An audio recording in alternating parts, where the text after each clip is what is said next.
ओम गणेशाय नमः। आज हम पुत्रदा एकादशी की व्रत कथा सुनेंगे और ये व्रत जो है ये सावन में आता है, इसीलिए इसका महत्व और भी बढ़ जाता है। माना यह भी जाता है यदि किसी के घर में पुत्र संतान नहीं है तो उसे अवश्य ही इस पुत्रदा एकादशी का व्रत रखना चाहिए। वैसे पुत्रदा एकादशी 2 बार आती हैं, एक बार आती है पौष माह में और दूसरी बार आती है सावन के महीने में। जिस भी दाम्पत्य को चाहिए कि उसे पुत्र संतान की प्राप्ति हो, उसे इस व्रत का ज़रूर ही विधि पूर्वक व्रत रखना चाहिए और साथ ही पारण करना चाहिए। इस व्रत की बहुत ही बड़ी महत्ता बताई गई है, तो आइए शुरू करते हैं। बोलो गणेश भगवान की जय। एकादशी व्रत भगवान विष्णु को समर्पित है।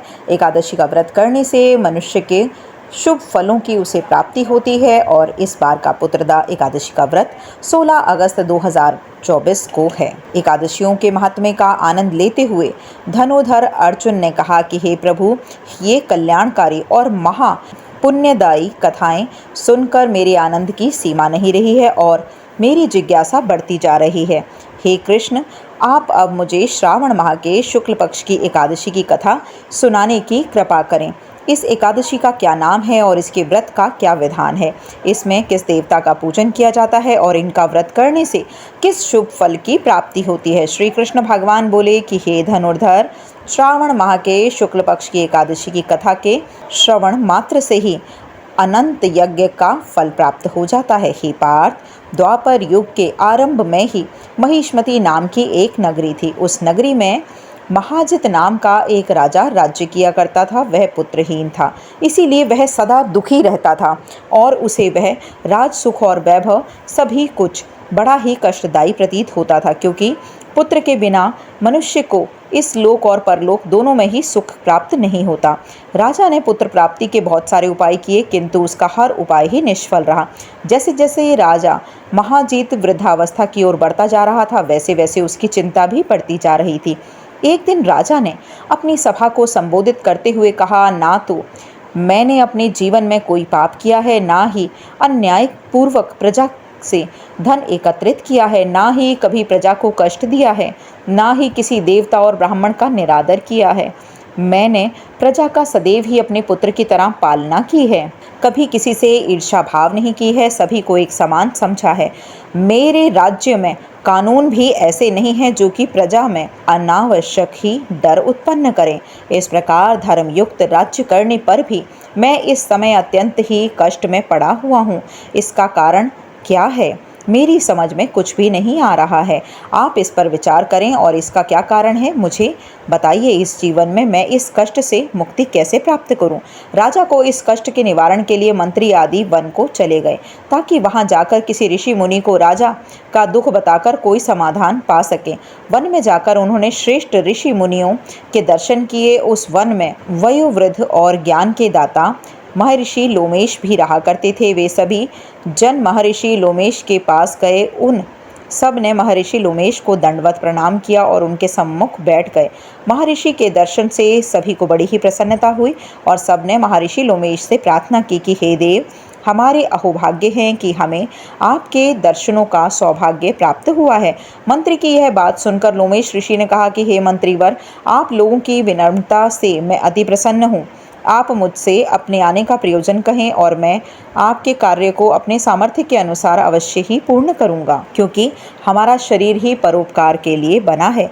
लोमेश ऋषि के ऐसे मृदु वचनों को सुनकर मंत्री ने कहा कि हे ऋषिवर, आप हमारी सभी बातों को जानने में और ब्रह्मा से भी ज़्यादा समर्थ हैं, अतः आप हमारे संदेह को दूर कीजिए। महिष्मती नामक नगरी के राजा महाजित बड़े ही धर्मात्मा और प्रजा वत्सल हैं।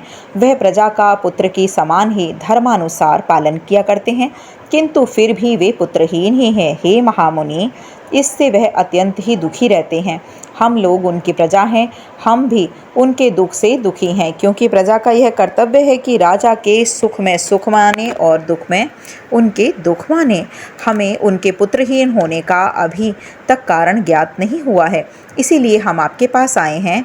अब आपके दर्शन करके हमको पूर्ण विश्वास हो गया है कि हमारा दुख अवश्य ही दूर हो जाएगा, क्योंकि महान पुरुषों के दर्शन मात्र से ही सारे कार्य जो हैं सिद्ध हो जाते हैं। और आप हमें बताने की कृपा करें कि किस विधान से हमारे महाराज पुत्रवान हो सकते हैं। ऋषिवर, यह आपका हम पर बड़ा ही उपकार होगा और इस राज्य की प्रजा पर बड़ा ही आभार होगा। ऐसी करुणा प्रार्थना सुनकर लोमेश ऋषि ने नेत्र बंद करके राजा के पूर्व जन्मों पर विचार करने लगे। कुछ पलों के बाद उन्होंने विचार करके कहा कि हे भद्रजनों, यह राजा पिछले जन्म में अत्यंत ही उदंड था और बुरे कर्म किया करता था। उस जन्म में यह एक गांव से दूसरे गांव में घूमा करता था। एक बार ज्येष्ठ माह के शुक्ल पक्ष की एकादशी के दिन की बात है। यह 2 दिन से भूखा था। दोपहर के समय एक जलाशय पर जल पीने गया।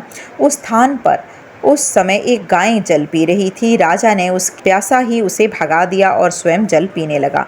हे श्रेष्ठ पुरुषों, इसीलिए राजा को यह कष्ट भोगना पड़ रहा है। एकादशी के दिन भूखे रहने का फल यह हुआ कि इस जन्म में तो यह राजा है और प्यासी गाय को जलाशय से भगाने का कारण यह पुत्रहीन है। यह जान सभासद प्रार्थना करने लगे कि हे ऋषिवर, श्रेष्ठ शास्त्रों में भी यह लिखा हुआ है कि पुण्य से पाप नष्ट हो जाता है। अतः कृपा करके आप हमें ऐसा कोई उपाय बतलाइए जिससे कि हमारे राजा के पूर्व जन्म के पाप को नष्ट किया जा सके और उन्हें पुत्र रत्न की प्राप्ति हो सके।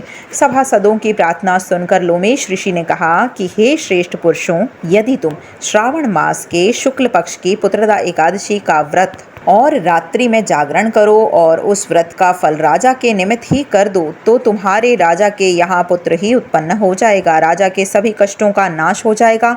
और इस उपाय को जानकर मंत्री सहित सभी ने महर्षि को कोटि कोटि धन्यवाद दिया तथा उनका आशीर्वाद लेकर अपने राज्य में लौट आए। इसके बाद उन्होंने लोमेश ऋषि की आज्ञा अनुसार पुत्रदा एकादशी का विधि पूर्वक उपवास किया और द्वादशी के दिन उसका फल राजा को समर्पित कर दिया। इस पुण्य के प्रभाव से रानी ने गर्भ धारण कर लिया और 9 महीने के पश्चात एक अत्यंत तेजस्वी पुत्र का जन्म हुआ। हे पांडुपुत्र, इसीलिए इस एकादशी का नाम पुत्रदा एकादशी पड़ा। पुत्र की इच्छा रखने वाले मनुष्य को विधि विधान से श्रावण माह के शुक्ल पक्ष की एकादशी का व्रत करना चाहिए। इस व्रत के प्रभाव से इस लोक में सुख और परलोक में सुख की प्राप्ति होती है। बोलो लक्ष्मी नारायण भगवान की जय, द्वारिकाधीश की जय।